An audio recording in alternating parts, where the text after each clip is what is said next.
Assalamualaikum dear students, welcome to the platform of Nan Academy. I am your host Mohammad Zulqarnain. तो students आज के इस video के अंदर हम फर्स्ट ईयर बायोलॉजी जो हमारी न्यू बुक है इसके चैप्टर नंबर 4 बायोमॉलिक्यूल्स बच्चों इसमें हम नेक्स्ट टॉपिक को स्टार्ट करेंगे जिसका टाइटल है पॉलीसेकेराइड्स। बच्चों मैं आपको एक मिनट बाद क्लासिफिकेशन ऑफ कार्बोहाइड्रेट्स है इस दोबारा दिखा देता हूँ ताकि आप लोगों को इस चैप्टर की जो लिंक है वो समझ में आ जाए। बच्चों मैंने आपको कार्बोहाइड्रेट्स के क्लासिफिकेशन में बताया था कि जो लफ्ज कार्बोहाइड्रेट्स है इसे हम सेक्राइड्स भी कहते हैं क्योंकि एक लातीनी लफ्ज सेक्ट्रम से निकला है और सेक्ट्रम का मतलब होता है शुगर। तो कार्बोहाइड्रेट्स को हम सेक्राइड्स भी कहते हैं और इनको हम शुगर्स भी कहते हैं। अब बच्चों इन शुगर्स की तादाद की बुनियाद पर हम कार्बोहाइड्रेट्स को 3 ग्रुप्स के अंदर क्लासिफाई करते थे।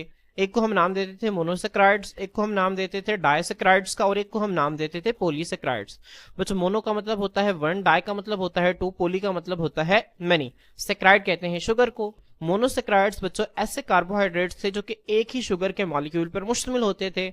डाइसेक्राइड बच्चों ऐसे कार्बोहाइड्रेट्स थे जो कि 2 शुगर के मॉलिक्यूल्स के ऊपर मुश्तमिल होते थे और वो जो 2 शुगर के मॉलिक्यूल्स थे बच्चों वो आपस में किसके जरिए जुड़ते थे? बच्चों वो आपस में जुड़ते थे ग्लाइकोसिडिक बॉन्ड के जरिए। किसके जरिए बच्चों?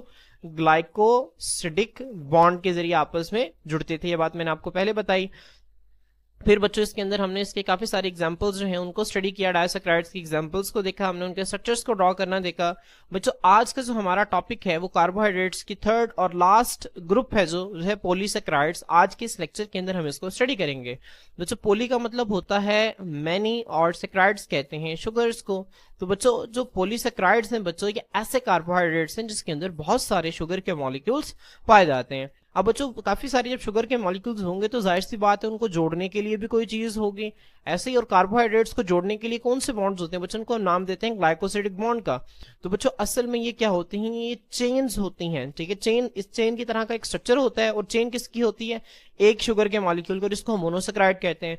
तो हम कहते हैं कि जो पॉलीसेक्राइड्स हैं बच्चों these are the long chains of monosaccharides जो कि आपस में किस बॉन्ड के जरिए जुड़े होते हैं बच्चों? वो आपस में जुड़े होते हैं ग्लाइकोसिडिक बॉन्ड के जरिए। किसके जरिए जुड़े होते हैं बच्चों? ग्लाइकोसिडिक बॉन्ड के जरिए जुड़े होते हैं। तो बच्चों आए हम पॉलीसेक्राइड्स जो है इसको स्टार्ट करते हैं। बच्चों सबसे पहले पॉलीसेक्राइड्स जो है इसका इंट्रोडक्शन देखें।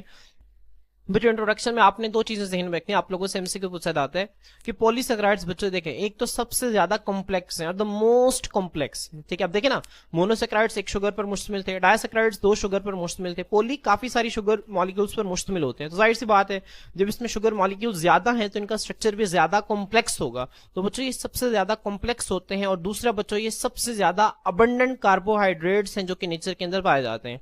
बच्चों आपसे एमसीक्यू आ जाए कि which of the following group of carbohydrates is most abundant in nature? Option A monosaccharides, option B disaccharides, option C polysaccharides, option D all of these. तो बच्चों आपका आंसर क्या होगा? पॉलीसेक्राइड्स जो हैं ये सबसे ज्यादा कसरत से पाए जाने वाले कार्बोहाइड्रेट्स हैं नेचर के अंदर। तो आपने इस चीज को ध्यान में रखना है। पॉलीसेक्राइड्स क्या है बच्चों? They are the most complex और मोस्ट अबंडेंट कार्बोहाइड्रेट्स जो हैं फाउंड इन नेचर। इसके बाद बच्चों देखें दे आर लॉन्ग चेन्स, जो मैंने आपको बात पहले बताई कि लॉन्ग चेन्स होती हैं। किसकी लॉन्ग चेन्स होती हैं बच्चों? बहुत सारे मोनोसेक्राइड्स की। They are long chains of many monosaccharides, बहुत सारे छोटे छोटे शुगर के मॉलिक्यूल्स जिनको हम मोनोसेक्राइड्स का नाम देते हैं बच्चों। जब वो आपस में ग्लाइकोसिडिक बॉन्ड के जरिए मिलते हैं तो वो लंबी लंबी चेन्स बना देते हैं और उन्हीं लंबी लंबी चेन्स को तो बच्चों हम पॉलीसेक्राइड्स का नाम देते हैं। तो देखें they are long chains of many monosaccharides. जब काफी सारे मोनोसेक्राइड्स मिलेंगे तो ये लंबी लंबी चेन्स बनाएंगे और मोनोसेक्राइड्स आपस में मिलेंगे किस तरह? ज्वाइन टुगेदर, जो कि आपस में जुड़े होते हैं by glycosidic bonds. Glycosidic bonds के जरिए आपस में जुड़े होते हैं। अब बच्चों पॉलीसेक्राइड्स जो हैं इनकी काफी सारे जो है वो क्लासिफिकेशन है, काफी सारे इनके ग्रुप्स हैं। हमारी बुक के अंदर जो है वो कहता है कि देयर आर 3 इंपॉर्टेंट पॉलीसेक्राइड्स। जो 3 इंपॉर्टेंट पॉलीसेक्राइड्स उसने लिखा हुआ है वो कौन कौन से 3 इंपॉर्टेंट पॉलीसेक्राइड्स हैं बच्चों? स्टार्च है, ग्लाइकोजन है और सेलुलोज है। बच्चों अब ऐसा नहीं है कि ये 3 पॉलीसेक्राइड्स इसके अलावा कोई और पॉलीसेक्राइड नहीं है बच्चों, इसके अलावा भी पॉलीसेक्राइड्स हैं लेकिन 3 ये ज्यादा इंपॉर्टेंट है। हमारा जो मेन फोकस होगा वो इन 3 पर होगा और हमारी बुक के अंदर इन 3 को ज्यादा डिटेल से एक्सप्लेन किया हुआ है। बच्चों इसके अलावा और भी पॉलीसेक्राइड्स हैं। दूसरे पॉलीसेक्राइड्स के अंदर बच्चों आ जाता है काइटन, आ जाता है पेक्टिन एंड लिग्निन, आ जाता है एगर, आ जाता है और म्यूरिन आ जाता है। बच्चों म्यूरिन से हवाले से आप बखूबी वाकिफ होंगे। म्यूरिन को हम चैप्टर नंबर 2 के अंदर भी पढ़ के आए और चैप्टर नंबर 3 के अंदर भी पढ़ के आए। म्यूरिन को हम पेप्टाइडोग्लाइकेन भी कहते हैं। क्या कहते हैं बच्चों? पेप्टाइडोग्लाइकेन। और पेप्टाइडोग्लाइकेन कहाँ पे पाया जाता है? शाबाश बताएं। It is found in the cell wall of bacteria. Bacteria की जो सेल वॉल है शाबाश वो पेप्टाइडोग्लाइकेन से मिलकर बनी होती है और पेप्टाइडोग्लाइकेन को हम म्यूरिन का नाम भी देते हैं। तो बच्चों ये जो पॉलीसेकेराइड्स के एग्जांपल्स हैं इसमें से 3 अहम हैं, स्टार्च, ग्लाइकोजन और सेलुलोज। और बच्चों जो दूसरे पॉलीसेकेराइड्स हैं chitin, pectin and lignin, agar और म्यूरिन, ये आप ये समझें कि लेस इंपॉर्टेंट हैं। क्यों? क्योंकि बच्चों ये जो है वो कम पाए जाते हैं और इनकी इंपॉर्टेंस ज्यादा है, क्योंकि एक तो ज्यादा पाए जाते हैं और ज्यादा जो है वो यूज होते हैं। तो आपने इस चीज को जहन में रखना है। अब बच्चों यहाँ पे एक और चीज देखें, यहाँ पे बच्चों स्टार्च और सेलुलोज के हवाले से बच्चों हम एक बात पहले पढ़ के आए थे, मैंने आपको पिछले लेक्चर्स के अंदर बताया, जब मैंने आपको अल्फा ग्लूकोज का बच्चों और बीटा ग्लूकोज का मैंने आपको जो फर्क पढ़ाया था, अगर आपको याद हो तो बच्चों अल्फा ग्लूकोज क्या होती थी। अगर मैं आप लोगों के सामने इस तरह ग्लूकोज का स्ट्रक्चर जो है वो ड्रॉ करूं, बच्चों यहाँ पे ऑक्सीजन होती है, इस तरह से 6 कोनों वाली रिंग होती है ग्लूकोज की, और यहाँ पे छठा कार्बन, तो 1 2 3 4 5 और ये 6। तो बच्चों अगर कार्बन नंबर 1 पर हाइड्रोक्सिल ग्रुप नीचे की तरफ हो, हाइड्रोजन ऊपर हो बच्चों, तो इसे हम किसका नाम देते हैं बच्चों? This is known as the alpha glucose. लेकिन अगर बच्चों ग्लूकोज में जो कार्बन नंबर 1 है यहाँ पे हाइड्रोक्सिल जो है वो ऊपर हो और बच्चों हाइड्रोजन नीचे हो, तो बच्चों इसे हम नाम देते हैं बीटा ग्लूकोज का। मैंने आपको बताया हुआ है बच्चों, मैंने आपको ये भी बताया था जब फर्क में, एक फर्क तो ये था कार्बन नंबर 1 पर OH की पोजीशन, और बच्चों दूसरा फर्क मैंने आपको ये भी बताया था जब काफी सारे अल्फा ग्लूकोज आपस में मिलते हैं तो ये मिलकर क्या बनाते हैं? स्टार्च बनाते हैं। और बच्चों जब काफी सारे बीटा ग्लूकोज के मॉलिक्यूल आपस में मिलते हैं तो ये मिलकर क्या बनाते हैं? सेलुलोज बनाते हैं। तो बच्चों अगर आपको याद हो तो ये फर्क भी मैंने आपको बताया था। तो बच्चों अब देखेंगे हमारे पास वो बेसिक नॉलेज है, वो बुनियादी नॉलेज है जो कि हमें पॉलीसेकेराइड्स को स्टार्ट करने से पहले जरूरी है, और ये हम पीछे पढ़ चुके हैं। तो आपने इस नॉलेज को जहन में रखना है। एक तो मैंने आपको पेप्टाइडोग्लाइकेन और म्यूरिन का नॉलेज बता दिया बच्चों, और एक अल्फा ग्लूकोज और बीटा ग्लूकोज में फर्क क्या होता है। अल्फा ग्लूकोज में कार्बन नंबर 1 पर हाइड्रोक्सिल ग्रुप नीचे होता है, और बीटा ग्लूकोज में कार्बन नंबर 1 पर हाइड्रोक्सिल ग्रुप जो है वो ऊपर मौजूद होता है। जब काफी सारे अल्फा ग्लूकोज के मॉलिक्यूल आपस में मिलेंगे तो बच्चों वो मिलकर स्टार्च बना देंगे, और जब काफी सारे बीटा ग्लूकोज के मॉलिक्यूल आपस में मिलेंगे तो वो मिलकर क्या बना देंगे बच्चों? सेलुलोज बना देंगे। तो बच्चों आज के इस लेक्चर के अंदर हमारी कोशिश होगी कि हम स्टार्च को कवर करें, ग्लाइकोजन को कवर करें, सेलुलोज जो है ये लेंथी है थोड़ा सा, तो इसको हम नेक्स्ट लेक्चर के अंदर कवर करेंगे। उसके बाद बच्चों ये जो काइटिन है इसका स्ट्रक्चर सेलुलोज की तरह होता है, तो इसको भी हम इंशाल्लाह नेक्स्ट लेक्चर के अंदर सेलुलोज के साथ कवर करेंगे। और बाकी ये जो पेक्टिन, लिग्निन, एगर और म्यूरिन, इसके हवाले से एक एक लाइन लिखी हुई है, हम इसको आज के लेक्चर के अंदर देखेंगे। तो आज का जो लेक्चर है बच्चों ये हमारा starch, glycogen, pectin and lignin, agar और म्यूरिन, जिसे हम पेप्टाइडोग्लाइकेन कहते हैं, इस पर मुश्तमिल होगा। तो बच्चों होपफुली आपको यहाँ तक जो है वो समझ आ गई होगी। अब बच्चों आए, अब हम जो है वो स्टार्च को स्टार्ट करते हैं। अब बच्चों ये जो स्टार्च है ना, ये है क्या बच्चों? ये जो स्टार्च है ये प्लांट्स के अंदर मौजूद होती है, और प्लांट्स अपनी जो फूड है ना उसको स्टार्च की शक्ल में जमा करते हैं, स्टार्च की शक्ल में जखीरा करते हैं अपने अंदर। बच्चों आपको पता है कि प्लांट्स के अंदर एक प्रोसेस हो रहा होता है, जिस प्रोसेस को हम नाम देते हैं फोटोसिंथेसिस का। और फोटोसिंथेसिस में बच्चों आपको पता है कि क्या होता है, कार्बन डाइऑक्साइड जो है वो वाटर के साथ मिलती है in the presence of light energy and chlorophyll, और बच्चों क्लोरोफिल की मौजूदगी में, और बच्चों क्या बनाती है वो बनाती है ग्लूकोज, C6H12O6, और साथ बच्चों बनाती है ऑक्सीजन। तो बच्चों ये जो ग्लूकोज है ये प्लांट के ग्रीन पार्ट्स के अंदर फोटोसिंथेसिस के नतीजा में बनता है। अब बच्चों जब काफी सारे ग्लूकोज के मॉलिक्यूल आपस में मिलेंगे तो बच्चों वो क्या बना देंगे? ग्लूकोज के मॉलिक्यूल्स मिलकर बना देते हैं स्टार्च। तो बच्चों प्लांट के अंदर जो फूड है, जो खुराक है, वो जिस शक्ल के अंदर स्टोर होती है बच्चों, उसका नाम क्या है? स्टार्च है। तो इसका मतलब ये है कि बच्चों जो स्टार्च है वो तकरीबन तमाम प्लांट्स के अंदर जो है वो पाई जाती है। जितने भी प्लांट्स है ना उनके अंदर जो फूड है, फर्ज करें अगर आप जो है वो आलू खा रहे हैं, आलू के अंदर भी स्टार्च मौजूद होती है, रोटी खा रहे हैं, रोटी के अंदर भी स्टार्च होती है, चावल के अंदर भी स्टार्च मौजूद होती है। तो जो जो चीजें आप मकई खा रहे हैं, कॉर्न खा रहे हैं, कॉर्न के अंदर भी स्टार्च मौजूद होती है। तो जो जो बच्चों सब्जियां जो है आप इस्तेमाल करते हैं बच्चों, उनके अंदर जो है वो स्टार्च मौजूद होती है। तो आपने इस चीज को ध्यान में रखना है कि जो स्टार्च है बच्चों, ये प्लांट्स जो है फोटोसिंथेसिस करने के बाद ग्लूकोज को, ठीक है, स्टार्च की शक्ल में अपने अंदर जो है वो क्या कर लेते हैं बच्चों? स्टोर कर लेते हैं।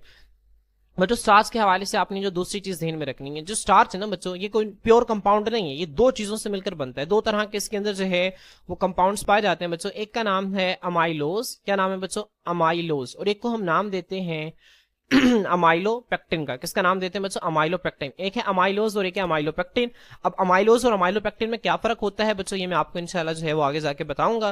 बच्चों एक और चीज जो आपने ध्यान रखनी है कि जो स्टार्च है बच्चों, this is insoluble in water. ये जो स्टार्च है बच्चों ये पानी के अंदर इनसॉल्युबल होती है, लेकिन बच्चों आपकी बुक के अंदर ये लिखा हुआ है कि it is insoluble in water. लेकिन मैं आप लोगों को कुछ ऐसा चीज बताऊंगा कि पर्टिकुलर पोर्शन जो है स्टार्च का वो पानी के अंदर सोल्यूबल होता है। तो बच्चों वो क्या होता है मैं इंशाल्लाह आपको आगे जाके बताऊंगा। इसके बाद बच्चों आपने जो है एक और चीज ध्यान में रखनी है बच्चों, चूंकि जो स्टार्च है वो पानी में इनसोल्यूबल है बच्चों, तो स्टार्च जो है ये वाटर पोटेंशियल को चेंज नहीं करती। स्टार्च जो है ये वाटर पोटेंशियल को चेंज नहीं करती। अब बच्चों वाटर पोटेंशियल को चेंज क्यों नहीं करती, कैसे नहीं करती बच्चों, इसका जिक्र भी हम आगे पढ़ेंगे। तो बच्चों ये बुनियादी बुनियादी सी चीजें हैं जो हम इंशाल्लाह स्टार्च के अंदर कवर करेंगे। तो बच्चों आए हम स्टार्च को जो है वो स्टार्ट करते हैं। तो बच्चों यहाँ पे देखें स्टार्च के हवाले से इसने पहली बात लिखी हुई है कि starch is the plant storage polysaccharide. बच्चों जो स्टार्च है ये पौधे के अंदर जखीरा होने वाली, पौधे के अंदर स्टोर होने वाली पॉलीसेकेराइड है। अब बच्चों इसकी प्रॉपर्टीज आपने ध्यान में रखनी है, प्रॉपर्टीज की हेडिंग देंगे आप। इट इज इनसॉल्यूबल, ये पानी के अंदर हल नहीं होती। एंड फॉर्म्स और क्या बना देती है, स्टार्च ग्रेन्यूल, स्टार्च के दानेदार स्ट्रक्चर बना देती है इनसाइड मेनी प्लांट सेल्स, बहुत सारे प्लांट सेल्स के अंदर। बच्चों यहाँ पे आपने एक चीज ध्यान में रखनी है, मैं आपको एक मिसाल देता हूँ बच्चों। मिसाल ये है बच्चों, जिस तरह से आपके पास अगर आटा है बच्चों, आटे को आप पानी के अंदर डालें तो अब बच्चों पानी के अंदर जब आप आटे को डालेंगे तो आटा आपके सामने एक मिल्की सा सोल्यूशन उसका बन जाएगा, ऐसे ही है ना। अब बच्चों मिल्की सा जो सोल्यूशन होता है ना उसको हम नाम देते हैं सस्पेंशन का। किसका नाम देते हैं बच्चों, सस्पेंशन का। सस्पेंशन में आमतौर पर ये होता है कि जो सोल्यूट के पार्टिकल्स हैं वो सॉल्वेंट के अंदर डिस्पर्स तो हो जाते हैं, मुंतशिर तो हो जाते हैं, लेकिन उसके अंदर हल नहीं होते बच्चों। हल होने से मुराद ये, जिस तरह नमक सफेद होता है ना, नमक को आप पानी के अंदर डालें और उसको हिलाएं, थोड़ी देर बाद आपको पता भी नहीं चलेगा कि नमक गया कहां पर, क्योंकि वो पानी के अंदर डिसॉल्व हो गया है। नमक पानी के अंदर जो है व्हाइट सोल्यूशन नहीं बनाता, क्योंकि नमक पानी के अंदर हल हो जाता है। लेकिन जब आटे को अंदर पानी के अंदर आप मिक्स करेंगे तो बच्चों एक व्हाइट कलर का एक सोल्यूशन बना देगा जिसको हम सस्पेंशन का नाम देते हैं। और बच्चों अगर आप उसका थिक सोल्यूशन कर लेंगे तो वो वही आटा जो है वो पानी के अंदर जो है वो ग्रेन्यूल्स भी बना देगा, दानेदार स्ट्रक्चर्स भी बना देगा। तो बच्चों यही होता है, क्योंकि जो स्टार्च है बच्चों वो इनसोल्यूबल होती है पानी के अंदर। तो जाहिर सी बात है जो प्लांट सेल है बच्चों, प्लांट सेल के अंदर भी तो साइटोप्लाज्म है, और साइटोप्लाज्म में बच्चों आपको पता है कि वाटर मौजूद होता है। तो बच्चों ये बहुत सारे प्लांट सेल्स के अंदर जो स्टार्च है बच्चों इस तरह से ग्रेन्यूल्स बना देती है, दानेदार स्ट्रक्चर्स बना देती है, ठीक है। अब बच्चों देखें बिकॉज इट इज इनसोल्यूबल, चूंकि बच्चों पानी के अंदर हल नहीं होता, it does not change water potential of plant cells so it does not cause the cells to take up water by osmosis। अब बच्चों इन लाइंस को हम समझते हैं बच्चों, मैं आपको एक डायग्राम से समझाता हूं बच्चों। हमने चैप्टर नंबर 3 के अंदर एक कॉन्सेप्ट पढ़ा जिसका नाम था ऑस्मोसिस। बच्चों ऑस्मोसिस में होता क्या था, ऑस्मोसिस में जो वाटर के मॉलिक्यूल्स हैं बच्चों वो मूव करते हैं from low solute concentration to high solute concentration, या फिर हम ये भी कह सकते हैं कि ऑस्मोसिस में जो पानी के मॉलिक्यूल्स की मूवमेंट है वो हाइपोटोनिक सोल्यूशन से हाइपरटोनिक सोल्यूशन की तरफ होती है। या फिर मैं ये भी कह सकता हूं कि ऑस्मोसिस में जो पानी के मॉलिक्यूल्स की मूवमेंट है वो एक ऐसी जगह से होती है जहां पे पानी की कंसंट्रेशन ज्यादा होती है, वहां से एक ऐसी जगह जहां पे पानी की कंसंट्रेशन कम है वहां पे पानी के मॉलिक्यूल्स की जो मूवमेंट है बच्चों इसको हम ऑस्मोसिस का नाम देते हैं। अब बच्चों यहाँ पे देखें कि ये मेरे पास एक कंटेनर है और कंटेनर के दरमियान में बच्चों मैंने एक सेमी परमेएबल मेम्ब्रेन लगा दी है। बच्चों जो सेमी परमेएबल मेम्ब्रेन एक ऐसी मेम्ब्रेन है जो कि सिर्फ और सिर्फ पानी को गुजरने देती है, किसी भी किस्म के और सोल्यूट को गुजरने नहीं देती। उसके बाद बच्चों यहाँ पे दोनों साइड पे वाटर की कंसंट्रेशन बराबर है। अब बच्चों होता क्या है, अब देखिए मैं आपको कॉन्सेप्ट समझाने लगा हूं वाटर पोटेंशियल का, ठीक है। और बेसिकली ये जो दो लाइंस है ना, इन दो लाइंस को बच्चों मैं आपको समझाने लगा हूं।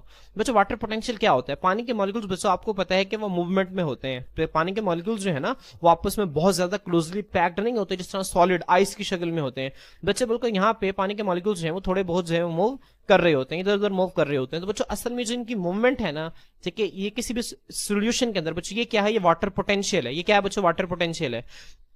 अब बच्चों इस पानी के अंदर किसी भी किस्म का कोई भी सोल्यूट मौजूद नहीं है, तो इसी वजह से यहाँ पे पानी के मॉलिक्यूल्स बड़े आजादाना मूव कर रहे हैं, उनको रोकने वाला कोई नहीं है। वाटर पोटेंशियल बड़ा अच्छा है, बड़ा बेहतरीन है। और बच्चों इस साइड पे भी वाटर का पोटेंशियल जो है बहुत ही अच्छा, बहुत ही बेहतरीन है, ठीक है। अब पानी के मॉलिक्यूल्स जो है ना वो इधर से इधर मूव कर रहा है ना वो इधर से इधर मूव कर रहा है, ठीक है, क्योंकि दोनों साइड पे वाटर की कंसंट्रेशन बराबर है। अब बच्चों मैं क्या करता हूँ बच्चों, मैं यहाँ पे सोडियम क्लोराइड को डाल देता हूँ। अब बच्चों सोडियम, जैसे कि सोडियम क्लोराइड को डाला जाएगा बच्चों, सोडियम की कोशिश होगी कि जितने भी पानी के अंदर जो ऑक्सीजन है ना, यहाँ पे इस तरह से देखें वाटर के ऊपर देखें ऑक्सीजन के ऊपर पार्शियल नेगेटिव चार्ज होता है, हाइड्रोजन के ऊपर पार्शियल पॉजिटिव और इस हाइड्रोजन के ऊपर भी पार्शियल पॉजिटिव। अब बच्चों ये जो सोडियम है ये पानी के मॉलिक्यूल्स के ऑक्सीजन को अपनी तरफ अट्रैक्ट करना शुरू कर देगा। जब बच्चों इसको अपनी तरफ अट्रैक्ट करेगा ना तो वो पानी के मॉलिक्यूल्स जो कि सोडियम के कॉन्टेक्ट में आ गए हैं, क्या अब वो उतनी ज्यादा ना मूव कर सकते हैं जितना वो पहले कर रहे थे? बिल्कुल भी नहीं कर सकते। इसी तरह बच्चों जो क्लोरीन है ये भी पानी के मॉलिक्यूल्स के अंदर जो हाइड्रोजन है बच्चों उसको अपने कॉन्टेक्ट में ले लेगा। अब बच्चों क्लोरीन जो है हाइड्रोजन के ऊपर पार्शियल पॉजिटिव होता है, क्लोरीन के ऊपर पार्शियल नेगेटिव है। अब बच्चों ये जो हाइड्रोजन है जब इस क्लोरीन के साथ इंटरेक्ट करेगा तो बच्चों ये जो है क्लोरीन जो है ये भी वाटर के मूवमेंट्स को रिस्ट्रिक्ट कर देगा, उसको रोक देगा, उसको कम कर देगा। अब बच्चों यहाँ पे हो क्या रहा है, जैसे ही हमने कोई सोल्यूट पानी के अंदर डाला और वो पानी के अंदर हल हो गया तो उसने वाटर की मूवमेंट को अफेक्ट किया। तो मैं ये कह सकता हूं कि उसने वाटर पोटेंशियल को अफेक्ट किया। किसको अफेक्ट किया बच्चों? वाटर पोटेंशियल को। अब यहां पे हुआ ये बच्चों कि यहां पे वाटर के मॉलिक्यूल्स की मूवमेंट जो है वो कम हो गई, यहां पे पानी के मॉलिक्यूल्स की मूवमेंट ज्यादा है। तो बच्चों यहां से पानी इस साइड पे मूव करना शुरू कर देगा। मेरी बात समझ में आ रही है? यहां से पानी इस साइड पे मूव करना शुरू कर देगा और यहां पे पानी का लेवल ज्यादा हो जाएगा। बच्चों इसी चीज को समझें, हमारे पास एक प्लांट सेल है और बच्चों इस प्लांट सेल के अंदर यहाँ पे इसके साइटोप्लाज्म में बच्चों यहाँ पे ग्रेन्यूल्स पड़े हैं। किसके ग्रेन्यूल्स पड़े हैं बच्चों? स्टार्च के ग्रेन्यूल्स पड़े हैं। अब बच्चों ये जो स्टार्च है पानी के अंदर इनसोल्यूबल है। इनसोल्यूबल होने से मुराद ये है कि पानी के वाटर पोटेंशियल को मुतासिर नहीं करता। जब पानी का वाटर पोटेंशियल मुतासिर होगा ही नहीं, जब पानी के अंदर मूवमेंट कम ही नहीं होगी तो सराउंडिंग से पानी बच्चों इसके अंदर मूव भी नहीं करेगा। जब पानी मूव नहीं करेगा तो बच्चों ये जो सेल्स हैं ये स्वेल भी नहीं होंगे। जब स्वेल नहीं होंगे, ठीक है, तो जाहिर सी बात है उनका साइज जो है वो बड़ा भी नहीं होगा। तो बच्चों इस चीज को उसने यहाँ पे एक्सप्लेन किया हुआ है। वो कहता है, अब मैं यहाँ पे उसको देखें दोबारा पढ़ रहा हूँ आप लोगों के लिए, बड़ी खूबसूरत लाइन है। बिकॉज इट इज इनसोल्यूबल, चूंकि ये इनसोल्यूबल होता है, does not change water potential, water potential को चेंज नहीं करता ऑफ प्लांट सेल्स। सो इसलिए it does not cause the cell, इसलिए सेल्स में सबब नहीं बनता to take up water by osmosis, के ऑस्मोसिस के जरिए पानी को लेके जो है वो स्वेल कर जाए। क्लियर? ना बच्चों होपफुली आपको इसकी समझ आ गई होगी। बच्चों नेक्स्ट देखें, नेचर क्या है इसकी। बच्चों जो स्टार्च है is not a pure substance. बच्चे कोई प्योर सब्सटेंस नहीं होता है कि स्टार्च है वो एक ही तरह का मॉलिक्यूल है, एक ही तरह का पॉलीसेकेराइड है। बच्चों ऐसा नहीं होता, ये एक मिक्सचर होता है। मिक्सचर बच्चों दो इसके अंदर मॉलिक्यूल्स आते हैं, एक का नाम है अमाइलोज और एक का नाम है अमाइलोपेक्टिन। यही लिखता है कि starch is not a pure substance but is a mixture of amylose and amylopectin. देखिए अमाइलोज और अमाइलोपेक्टिन का क्या होता है बच्चों? एक मिक्सचर होता है। अब अमाइलोज और अमाइलोपेक्टिन आखिर होते क्या है बच्चों? हम इनको जो है वो नीचे स्टडी करते हैं। जब बच्चों अब ये जो लाइन है ना बच्चों, जब हम नीचे वाली दोनों जो है इनका डिफरेंस स्टडी कर लेंगे फिर मैं आपको ये लाइन पढ़ाऊंगा, फिर आपको इस लाइन की ज्यादा बेहतर समझ आ जाएगी। अब बच्चों यहाँ पे देखें अमाइलोज को देखें बच्चों, अमाइलोज और अमाइलोपेक्टिन में क्या फर्क होता है बच्चों? अमाइलोज जो है ये भी असल में अल्फा ग्लूकोज के मॉलिक्यूल्स बच्चों, किसके? अल्फा ग्लूकोज के मॉलिक्यूल्स बच्चों जब आपस में मिलते हैं बच्चों, एक दूसरे के साथ मिलते हैं तो बच्चों वो क्या बनाते हैं? वो अमाइलोज बनाते हैं। और बच्चों जब अल्फा ग्लूकोज के मॉलिक्यूल आपस में मिलेंगे तो बच्चों वो अमाइलोपेक्टिन भी बनाते हैं। बच्चों फर्क कहां पर आता है बच्चों? फर्क आता है उनके मिलने में। अगर अल्फा ग्लूकोज के मॉलिक्यूल बच्चों, एक अल्फा ग्लूकोज का ये मॉलिक्यूल है, दूसरा अल्फा ग्लूकोज का ये मॉलिक्यूल है, तीसरा अल्फा ग्लूकोज का ये मॉलिक्यूल है, ठीक है, अल्फा ग्लूकोज, अल्फा जी से मैं रिप्रेजेंट कर रहा हूं। फिर इसी तरह बच्चों अगर अल्फा ग्लूकोज के मॉलिक्यूल आपस में मिलते जाए और वो एक स्ट्रेट चेन बनाए, उसके ऊपर किसी भी किस्म की कोई ब्रांच ना हो, ठीक है, जैसे आपको यहाँ पे नजर आ रहा है ना, यहाँ पे देखें एक स्ट्रेट चेन बन रही है बच्चों। चेन से अच्छा, जब चेन का नाम लिया जाता है ना अक्सर बच्चों के ज़हन में आता है कि इस तरह सीधी चेन नहीं बच्चों। आपके पास अगर बाइक की चेन हो ना तो बाइक की चेन को आप सीधा भी कर सकते हैं, उसको आप इस तरह से जो है वो घुमा के रख भी सकते हैं। तो बच्चों ये भी एक चेन है। एक चेन कहते हैं जिसके दो ही किनारे हो, एक इसका किनारा ये है और बच्चों एक इसका किनारा जो है वो ये है। अब यहाँ पे बच्चों इस तरह से आप देख सकते हैं कि एक ही चेन है, ठीक है। अब यहाँ पे आपको नजर आ रहा है 6 कॉर्नर रिंग है बच्चों, ये भी 6 कॉर्नर रिंग है और किस तरह से आपस में मिले हुए हैं बच्चों, ठीक है। ये जो है आपस में अल्फा ग्लूकोज आपस में 1,4 ग्लाइकोसिडिक बॉन्ड के जरिए मिले हुए हैं बच्चों। 1,4 ग्लाइकोसिडिक बॉन्ड का क्या मतलब होता है मैं आपको बताता हूं। मुझसे आप लोगों की स्क्रीन के ऊपर ये एक ग्लूकोज का जनरल स्ट्रक्चर मैंने ड्रॉ किया। मैंने उसके हाइड्रोजन और हाइड्रोक्सिल ग्रुप्स नहीं लगाए क्योंकि बच्चों वो मैं आप लोगों को पहले ही माल्टोज में बता चुका हूं। मेरा बच्चों यहाँ पे सिर्फ समझाना मकसद है मेरा। बच्चों आपको पता है कि अल्फा ग्लूकोज के अंदर कार्बन नंबर 1 पर हाइड्रोक्सिल नीचे होगा और यहाँ पे हाइड्रोजन ऊपर होगा। इस तरह बच्चों ठीक है, कार्बन नंबर 4 पे भी हाइड्रोक्सिल नीचे होता है, हाइड्रोजन ऊपर होता है, ठीक है। मैं अगर लगा दूं आप लोगों के आसानी के लिए, कार्बन नंबर 2 पे हाइड्रोक्सिल नीचे, हाइड्रोजन ऊपर, कार्बन नंबर 3 पे पोजीशन चेंज होती है बच्चों। मैंने आप लोगों को ये सारे स्ट्रक्चर्स जो है वो डिटेल से बनाना सिखाए हुए, अगर आप लोगों को याद हो। कार्बन नंबर 5 पे बच्चों हाइड्रोजन नीचे होता है बच्चों। इसी तरह यहाँ पर भी हाइड्रोक्सिल नीचे होगा, हाइड्रोजन ऊपर, कार्बन नंबर 2 पे हाइड्रोक्सिल नीचे, हाइड्रोजन ऊपर, कार्बन नंबर 3 पे हाइड्रोक्सिल ऊपर होगा, हाइड्रोजन नीचे, और कार्बन नंबर 5 के साथ बच्चों सिर्फ और सिर्फ हाइड्रोजन अटैच होगा। तो बच्चों यहाँ पे आप देख सकते हैं कि किस तरह से, अब कार्बन नंबर 1 देखें बच्चों, ये कार्बन नंबर 1 है, कार्बन नंबर 4 है। 1 और 4 के दरम्यान बच्चों यहाँ पे एक वाटर का मॉलिक्यूल रिमूव होगा। जब बच्चों ये वाटर का मॉलिक्यूल यहाँ से निकल जाएगा बच्चों तो फिर क्या होगा बच्चों? फिर यहाँ से देखें ये वाटर का मॉलिक्यूल जब रिमूव हो गया है तो बच्चों अब ये जो ऑक्सीजन है ना बच्चों, ये ऑक्सीजन क्या कर लेगा बच्चों, बॉन्ड बना लेगा। तो अब इस ऑक्सीजन को मैं इस तरह से लिख सकता हूँ, ये जो आपके सामने ऑक्सीजन नजर आ रही है इसको बच्चों इस तरह से। अब बच्चों ये जो बॉन्ड बना ये कौन सा है, ग्लाइकोसिडिक बॉन्ड है, ये कार्बन नंबर 1 और 4 के दरमियान बना। तो बच्चों इसे हम नाम देते हैं 1,4 ग्लाइकोसिडिक बॉन्ड, और चूंकि ये अल्फा ग्लूकोज के मॉलिक्यूल है इसी वजह से इसे हम अल्फा 1,4 ग्लाइकोसिडिक बॉन्ड का नाम भी देते हैं। तो बच्चों इसी तरह यहाँ पे देखें, यहाँ पे कार्बन नंबर 1 अवेलेबल है, इससे आगे जो ग्लूकोज होगा उसके कार्बन नंबर 4 के साथ जुड़ जाएगा। इस तरह बच्चों ये कार्बन नंबर 4 है, उससे पीछे जो ग्लूकोज आएगा उसके कार्बन नंबर 1 के साथ इसी तरह से जुड़ जाएगा। तो बच्चों इसी तरह जब हजारों की तादाद के अंदर ग्लूकोज के मॉलिक्यूल आपस में मिलते चले जाएंगे और वो एक स्ट्रेट चेन के अंदर होंगे, ब्रांच नहीं होगी कोई भी, तो बच्चों इसको हम नाम देते हैं, किसका नाम देते हैं बच्चों, अमाइलोज का नाम देते हैं। तो आपने इसको जहन में रखना है, ठीक है। अब बच्चों देखिए अमाइलोज को मैं आप लोगों के लिए रीड कर देता हूं। अमाइलोज है क्या, अमाइलोज जो है बच्चों ये चेन है मेड ऑफ ग्लूकोज मोनोमर्स, जो कि ग्लूकोज के यूनिट से मिलकर बनी होती है। और किस यूनिट, अब बच्चों ग्लूकोज के दरमियान लिंकेज कौन सा होता है, 1,4 ग्लाइकोसिडिक लिंकेज, ग्लूकोज के दरमियान 1,4 ग्लाइकोसिडिक लिंकेज मौजूद होता है, ठीक है। तो आपने इस चीज को ध्यान में रखना है। अमाइलोज क्या बच्चों, चेन है, स्ट्रेट चेन है ग्लूकोज मोनोमर्स की, जिनमें 1,4 ग्लाइकोसिडिक लिंकेज मौजूद होते हैं। बच्चों ये स्ट्रेट है और अनब्रांच्ड है, it is straight and unbranch, ये स्ट्रेट होती है और इसके अंदर किसी भी किस्म की कोई ब्रांच मौजूद नहीं होती है, ठीक है। इसके दो ही किनारे हैं। अब बच्चों होता क्या है, अब ये जो स्ट्रेट चेन है ना, काफी लंबी चेन जो है स्ट्रेट चेन, ये स्टेबल नहीं होती। तो बच्चे अपने आप को स्टेबल करने के लिए ना देखिए एक हेलिक्स, हेलिक्स इस स्ट्रक्चर को कहते हैं जो आपको नजर आ रहा है ना, इस स्ट्रक्चर को हम हेलिक्स का नाम देते हैं, जिस तरह स्प्रिंग की तरह का स्ट्रक्चर होता है। तो बच्चे एक हेलिक्स के अंदर अपने आप को क्वाइल कर लेता है, अपने आप को लपेट लेता है। इट टेंड्स, टेंड्स का मतलब होता है रुझान रखना, ये रुझान रखता है टू क्वाइल अप, के अपने आप को लपेट ले इनटू अ हेलिक्स, एक हेलिक्स की शक्ल के अंदर, क्लियर। अब बच्चों जो अमाइलोपेक्टिन है इसमें क्या फर्क होता है बच्चों, अमाइलोज जो है बच्चों ये एक स्ट्रेट चेन होती है, इसमें किसी भी किस्म की कोई ब्रांच नहीं होती।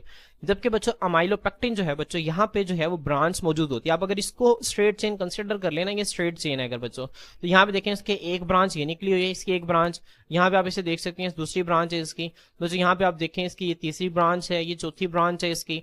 तो आप यहाँ पे देख सकते हैं बच्चों, यहाँ पे भी ठीक है ये फिफ्थ ब्रांच, और इस तरह आप इसे फर्ज करें यहाँ पे अगर एक चेन कंसिडर कर लें तो बच्चों ये इसकी फिफ्थ ब्रांच हो जाएगी। तो इसके अंदर आप देखें कितनी सारी इसके अंदर ब्रांचेस जो हैं वो निकली हुई हैं। तो बच्चों यही जो है अमाइलोपेक्टिन और अमाइलोज में फर्क होता है कि अमाइलोज के अंदर कोई ब्रांच नहीं होती, जबकि अमाइलोपेक्टिन के अंदर ब्रांच होती है। अब बच्चों ब्रांच कैसे होती है और यहाँ पे जो ग्लूकोज के मॉलिक्यूल्स हैं वो किस तरह से अरेंज होते हैं बच्चों, आए मैं आप लोगों को दिखाता हूँ। बच्चों आप देखें आपकी स्क्रीन के ऊपर शो हो रहा है बच्चों, ये एक ग्लूकोज का मॉलिक्यूल है, दूसरा ग्लूकोज का मॉलिक्यूल। बच्चों इसी तरह से काफी सारे ग्लूकोज के मॉलिक्यूल से मिलकर जो है वो एक स्ट्रेट चेन बनाई हुई है। अब बच्चों इसके ऊपर ब्रांच आके कैसे अटैच होती है, बच्चों देखें जो चेन है ना उसमें तो बच्चों कार्बन नंबर 1 जो है वो कार्बन नंबर 4 के साथ आके जुड़ता है, इसे हम नाम देते हैं 1,4 ग्लाइकोसिडिक बॉन्ड का। किसका नाम देते हैं बच्चों, 1,4 ग्लाइकोसिडिक बॉन्ड।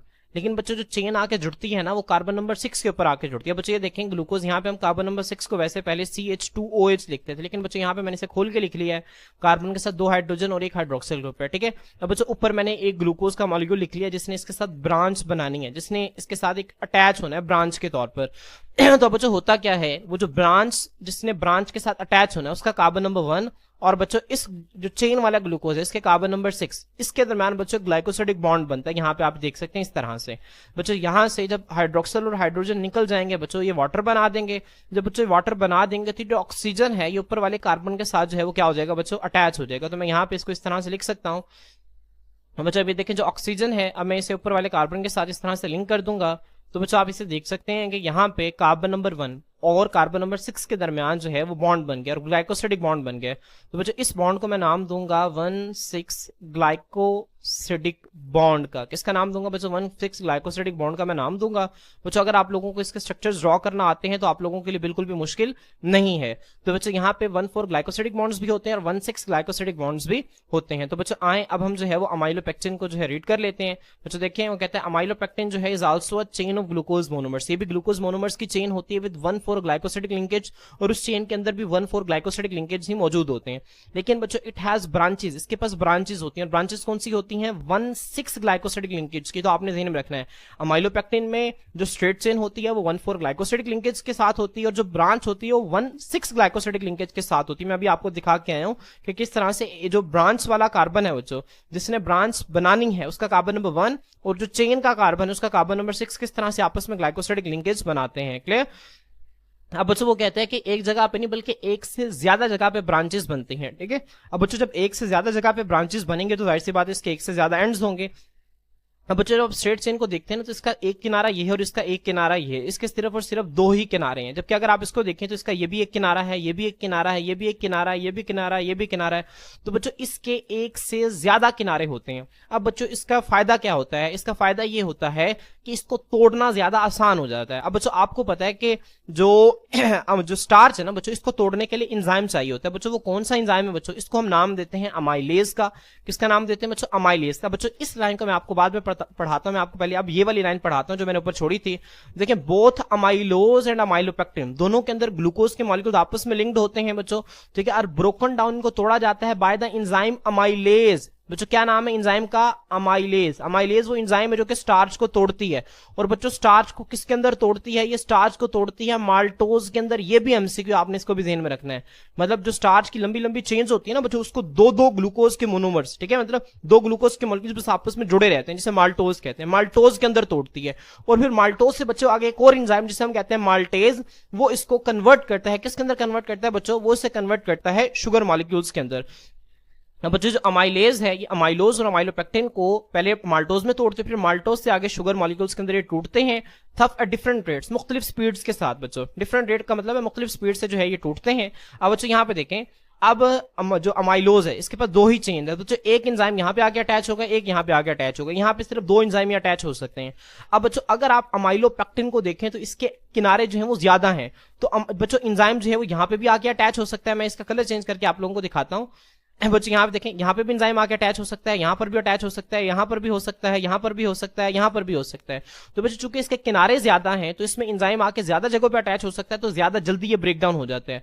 तो देखें, it has more ends that can be broken more quickly by amylase enzyme. इसके बच्चों ज्यादा किनारे होते हैं, इसकी वजह से अमाइलेज एंजाइम के जरिए ज्यादा तेजी से टूट जाते हैं। तो बच्चों पेपर में फर्क आता है कि अमाइलोज और अमाइलोपेक्टिन में फर्क लिखें, तो आप लोग इसी तरह से अच्छा सा फर्क जो है वो ड्रॉ करके लिखेंगे, तो आपने इसे अच्छी तरह से याद रखना है और उसको ज़हन में रखना है, बहुत इंपॉर्टेंट है ये। तो बच्चों मैं उम्मीद करता हूँ कि आप लोगों को यहाँ तक जो है वो चीजें क्लियर हो गई होंगी।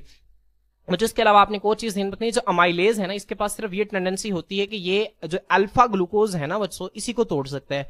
आगे हम पढ़ेंगे, जब मैं आपको सेलुलोज पढ़ाऊंगा ना बच्चों, तो वहां पे बच्चों मैं आप लोगों को बताऊंगा कि वहां पे जो अमाइलेज एंजाइम है ना बच्चों, वहां पे काम नहीं करता, वो सेलुलोज को नहीं तोड़ सकता, क्योंकि उसके अंदर अल्फा ग्लूकोज मौजूद ही नहीं होते, उसके अंदर बीटा ग्लूकोज मौजूद होते हैं। तो बच्चों आपने इस चीज को ध्यान रखना है बच्चों। होपफुली आपको यहाँ तक जो है वो क्लियर हो गई होंगी सारी चीजें बच्चों। अब जो नेक्स्ट बच्चों आए, अब हम नेक्स्ट पॉलीसेकेराइड को स्टडी करते हैं, जिसका टाइटल है ग्लाइकोजन। बच्चों ग्लाइकोजन के हवाले से आपने ध्यान में रखना है कि हम इसे एनिमल स्टार्च भी कहते हैं, क्योंकि बच्चों स्टार्च एक ऐसी पॉलीसेकेराइड है जो कि प्लांट्स के अंदर स्टोर होती है, लेकिन बच्चों वो पॉलीसेकेराइड जो कि एनिमल्स के अंदर स्टोर होती है, इसको हम जो है वो ग्लाइकोजन का नाम देते हैं। बच्चों होता ये है कि आमतौर पर जैसे ही हम स्टार्च को खाते हैं, क्योंकि वो प्लांट्स के अंदर मौजूद होती है, तो बच्चों हमारी बॉडी के अंदर उस स्टार्च को पहले तोड़ा जाता है। बच्चों उस स्टार्च को तोड़ा जाता है माल्टोज के अंदर बच्चों, फिर उस माल्टोज को तोड़ा जाता है किसके अंदर? ग्लूकोज के अंदर। फिर बच्चों ये जो ग्लूकोज है ये हमारे ब्लड के अंदर आती है। बच्चों होता ये कि जैसे ही ग्लूकोज जो है इसकी कंसंट्रेशन ब्लड के अंदर ज्यादा हो जाती है, तो बच्चों फौरन से एक हार्मोन निकलता है जिसका नाम है इंसुलिन। इंसुलिन हार्मोन बच्चों क्या कहते हैं? इंसुलिन हार्मोन लिवर और मसल को पैगाम देता है। किसको पैगाम देता है बच्चों? लिवर को। और साथ ही पैगाम देता है बच्चों मसल को कि ब्लड से इजाफी ग्लूकोज को ले लें। और बच्चों ये क्या करते हैं? ब्लड से इजाफी ग्लूकोज को लेकर उस ग्लूकोज मॉलिक्यूल्स को कन्वर्ट कर देते हैं ग्लाइकोजन के अंदर, और ग्लाइकोजन के अंदर उस ग्लूकोज को अपने अंदर क्या कर लेते हैं बच्चों? स्टोर कर लेते हैं। तो आपने इस चीज को ध्यान में रखना है कि इस तरह से जो है वो ग्लाइकोजन की स्टोरेज हमारी बॉडी के अंदर होती है। अब बच्चों जो ग्लाइकोजन है इसका जो स्ट्रक्चर है वो अमाइलोपेक्टिन की तरह होता है। बच्चों अमाइलोपेक्टिन से मैं एक एक्स्ट्रा पॉइंट आपको बता देता हूं। बच्चों जो अमाइलोज है ना ये हॉट वाटर के अंदर सोल्यूबल होता है। आपने इसे एक पॉइंट को ध्यान रखना है कि amylose is soluble in hot water. Amylopectin बच्चों ना ये हॉट वाटर के अंदर सोल्यूबल है ना ये कोल्ड वाटर के अंदर सोल्यूबल है, लेकिन अमाइलोज बच्चों हॉट वाटर के अंदर सोल्यूबल होते हैं। जब आप आटे को पानी में मिलाएं, ठीक है, उसको बच्चों जब आप थोड़ा सा गर्म करेंगे ना, तो आप देखेंगे कि उसका जो व्हाइट कलर है वो ठीक है माइल्ड सा हल्का सा जो है वो कम होना स्टार्ट होगा।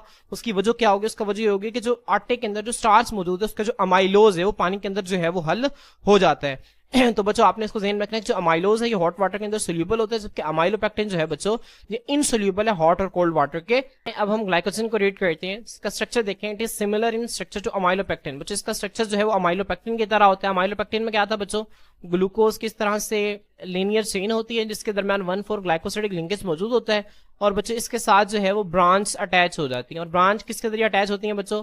ब्रांच अटैच होती है 1,6 ग्लाइकोसिडिक लिंकेज के जरिए, इस तरह से। तो एक चेन होती है ग्लूकोज मोनोमर्स की with 1,4 glycosidic linkage with branches with 1,6 glycosidic linkage. तो बच्चों ब्रांचेस के अंदर 1,6 ग्लाइकोसिडिक लिंकेज जो है वो मौजूद होता है। अब बच्चों इसकी प्रेजेंस क्या होती है? It is made by animals, ये एनिमल्स तैयार करते हैं एज देयर स्टोरेज पॉलीसेकेराइड, क्योंकि बच्चों एनिमल्स इसे अपनी स्टोरेज पॉलीसेकेराइड के तौर पर तैयार करते हैं, इसी वजह से हम इसे एनिमल स्टार्च का नाम भी देते हैं। तो आपने इसको ज़हन में रखना है कि glycogen is also called as animal starch, इसको आप बुक के ऊपर लिख भी सकते हैं बच्चों। And is found in mainly muscles and liver, और बच्चों ये मेनली मसल और लिवर के अंदर पाई जाती है। अब बच्चों इसकी नेचर क्या है? Because it is so highly branch, बच्चों ज़हन में रखें अमाइलोपेक्टिन जो है वो ब्रांच्ड होती है, लेकिन ग्लाइकोजन अमाइलोपेक्टिन से भी ज्यादा हाईली ब्रांच्ड है, ठीक है। So it can be broken down to glucose very quickly, इसी वजह से इसे ग्लूकोज में बहुत आराम से तोड़ा जा सकता है। बच्चों यहाँ पे मैं आप लोगों को एक इंटरेस्टिंग पॉइंट बता दूं बच्चों, एक एंजाइम था अमाइलेज। बच्चों जो अमाइलेज एंजाइम है ना बच्चों, वो क्या करता है? वो स्टार्च को तोड़ता था माल्टोज के अंदर, लेकिन बच्चों ज़हन में रखें ग्लाइकोजन जो है इसको तोड़ने के लिए अमाइलेज एंजाइम इस्तेमाल नहीं होता, क्योंकि इसका स्ट्रक्चर जो है वो स्टार्च से डिफरेंट होता है, ठीक है। इसका स्ट्रक्चर स्टार्च से डिफरेंट होता है, जिसको तोड़ने के लिए अलग से एंजाइम्स होते हैं जो ग्लाइकोजन को तोड़ते हैं। तो बच्चों यहाँ पे देखें ग्लाइकोजन को तोड़ने के लिए अलग अलग एंजाइम्स जो हैं जब अलग अलग पोजीशंस पे आके लगेंगे तो बहुत सारे एंजाइम्स जो हैं वो ग्लाइकोजन के साथ आकर अटैच होंगे और बहुत ही जल्दी बच्चों इसे क्या कर देंगे? इसको तोड़ देंगे ग्लूकोज के मॉलिक्यूल्स के अंदर। तो बच्चों होपफुली आप लोगों को ये समझ में आ गया होगा। अब बच्चों जो सेलुलोज और बच्चों जो काइटिन है बच्चों, इसको इंशाल्लाह हम नेक्स्ट लेक्चर के अंदर स्टडी करेंगे। बाकी बच्चों जो लास्ट में 3 पॉलीसेकेराइड्स हैं हम उनको देख लेते हैं। तो स्टूडेंट्स यहाँ पे देखें, जैसे कि मैंने आपको लेक्चर के स्टार्ट में बताया था कि हम पेक्टिन और लिग्निन को भी आज ही स्टडी करेंगे। बच्चों पेक्टिन और लिग्निन जो है ये हमने चैप्टर नंबर 3 के अंदर पढ़ा कि ये प्लांट के अंदर जो सेल वॉल पाई जाती है ना बच्चों, उस सेल वॉल का एक इंपॉर्टेंट कंपोनेंट्स हैं, पेक्टिन भी और लिग्निन भी। अब बच्चों पेक्टिन आप लोगों को असाइनमेंट है कि आप लोगों ने देखना है कि पेक्टिन जो है वो प्राइमरी सेल वॉल के अंदर मौजूद होती है, मिडल लैमेला के अंदर मौजूद होती है या सेकेंडरी सेल वॉल के अंदर मौजूद होती है। इसी तरह जो लिग्निन है बच्चों ये कहां पर मौजूद होती है? प्राइमरी सेल वॉल के अंदर, मिडल लैमेला के अंदर या फिर सेकेंडरी सेल वॉल के अंदर। तो इसको आप लोगों ने कंसल्ट करने से फायदा ये होगा कि आप लोगों को वो सेल वॉल का टॉपिक भी रिवाइज हो जाएगा और उसकी कंपोजिशन भी आप लोगों को याद हो जाएगी। अब बच्चों ये ऐसे पॉलीसेकेराइड्स हैं जो कि बिल्डिंग मटेरियल के तौर पर इस्तेमाल होते हैं। अब बच्चों जो प्लांट की सेल वॉल है ना, ठीक है, मैं इसका लिग्निन का मैं आपको बता ही देता हूँ। लिग्निन जो है ये सेकेंडरी सेल वॉल के अंदर पाया जाता है, और बच्चों जिस सेल वॉल के अंदर लिग्निन मौजूद होता है वो बहुत ही हार्ड होती है। तो आमतौर पर बच्चों लकड़ी जो है वो बहुत हार्ड होती है क्योंकि उसके अंदर लिग्निन मौजूद होता है। अब बच्चों लकड़ी को हम बिल्डिंग मटेरियल के तौर पर इस्तेमाल करते हैं, उससे हम फर्नीचर बनाते हैं, उससे हम जो घरों का सामान बनाते हैं। तो बच्चों इस तरह से अब ये जो पॉलीसेकेराइड्स हैं बच्चों उससे बिल्डिंग मटेरियल हम इस वजह से बना सकते हैं क्योंकि वो हार्ड होती हैं। और वो हार्ड क्यों होती हैं बच्चों? क्योंकि उसके अंदर लिग्निन मौजूद होता है, और लिग्निन क्या है? एक पॉलीसेकेराइड है। तो बच्चों ये जो पॉलीसेकेराइड्स हैं बिल्डिंग मटेरियल के तौर पर इस्तेमाल होते हैं। उसके बाद they are present in the cell walls of plant cells, बच्चों ये प्लांट सेल्स की सेल वॉल के अंदर पाए जाते हैं। तो बच्चों इसके बाद जो पॉलीसेकेराइड है जिसका नाम है एगर, बच्चों जो एगर है ना ये रेड एल्गी की सेल वॉल्स के अंदर पाया जाता है। बच्चों रेड एल्गी क्या है? हम किंगडम प्रोटिस्टा चैप्टर नंबर 1 के अंदर बच्चों किंगडम प्रोटिस्टा हमने पढ़ा था। किंगडम प्रोटिस्टा के अंदर बच्चों 3 कैटेगरीज आती हैं। एक को हम नाम देते हैं एनिमल लाइक प्रोटिस्ट का, किसका नाम देते हैं बच्चों? Animal like protist. एक को हम नाम देते हैं प्लांट लाइक प्रोटिस्ट का, और बच्चों एक को हम नाम देते हैं फंजाई लाइक प्रोटिस्ट का। तो बच्चों जो प्लांट लाइक प्रोटिस्ट होते हैं ना इसको हम एल्जी का नाम देते हैं। अब बच्चों एल्जी के आगे से टाइप्स हैं, green algae, red algae, brown algae, ठीक है, इसके आगे से कई सारी टाइप्स हैं। तो बच्चों उसमें से जो एक टाइप है जिसे हम रेड एल्जी कहते हैं, इसकी जो सेल वॉल्स हैं बच्चों वो एगर से मिलकर बनते हैं। अब बच्चों एगर के इस्तेमालात हैं, 2 इसके यूजेस है। एगर आपसे शॉर्ट क्वेश्चन में पूछा जा सकता है कि एगर कहां पे पाया जाता है और इसके इस्तेमालात लिखे। तो एगर के हवाले से आपने ज़हन में रखना है कि रेड एल्जी की सेल वॉल के अंदर पाया जाता है, और बच्चों इसके इस्तेमालात ये it is used as thickener in foods. बच्चे खाना बनाते हैं ना तो खाने को गाढ़ा करने के लिए इस्तेमाल होता है। अब गाढ़ा करने के लिए बच्चों ये जेलीज में इस्तेमाल होता है। जेलीज आप देखते हैं किस तरह से थिक होती है, बच्चों उसको थिक करने के लिए इस्तेमाल होता है। कैंडीज को थिक करने के लिए जो है वो एगर को इस्तेमाल किया जाता है। इसके अलावा बच्चों एगर जो है ना इसको एक मीडियम के तौर पर इस्तेमाल किया जाता है। एगर ठीक है, प्रॉपर एक डिश के अंदर एगर मटेरियल लिया जाता है, उसके ऊपर फिर बैक्टीरिया और फंजाई को ग्रो करवाया जाता है।